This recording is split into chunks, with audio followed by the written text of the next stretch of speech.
Wala ara. So iyang i-day mo o kung saan siya pagkuan.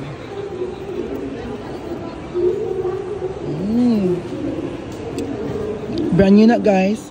Ito yung ano niya ma. Yung... Mo na yung... oo, katong butanganan, di ba? Oo. Mas maganda siya kasi rubber, unlike ko isa. Oo. Go. Sige, go. Kuya, look up. The box. The box is... The box is matter. Why? What's special with the box? Look at the kuan.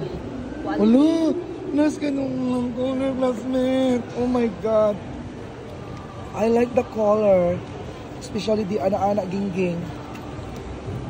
Tapos dito sir, wala ka nang gagalawin dito. Oh, okay. Kahit may nakalagay dyan na reset, wala Okay. Just in case lang sa ano. Just in case mag-troubleshot. Na. Kasi kang this one? Karton man na niya, my goodness. Just in case mag-troubleshot yung ano. Kasi di yan siya gagana pag yung voltahe sa kuryente is hindi niya kaya. Okay. Hindi siya gagana. Mag-i-indicate dito sa LCD.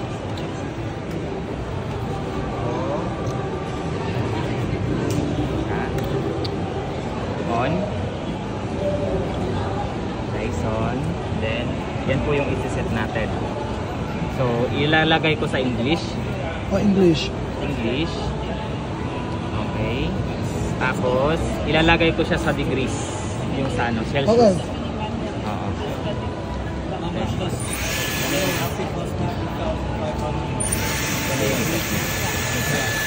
Pag on nyo sa unit, normal lang talaga yung cleaning. May lalabas na hangin. Cleaning, then mode, dry mode, tapos yung wet mode, then temperature adjustment. Ito siya.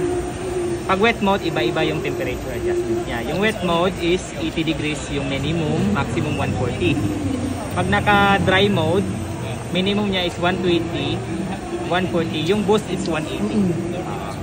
Then, cold shot, yung malamig na hangin. So, mauna to, that's it. For finishing. Okay. For finishing it siya. Pwede mo siya i-clean.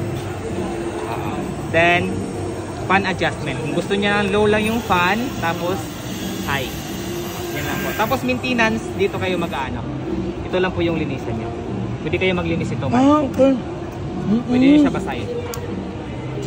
Water or taktak nyo. Okay. Then, kasi pag wala yung filter sir, di yan siya gagana. Sige, go. Mag-matter dyan po dyan ang kuhan. Okay.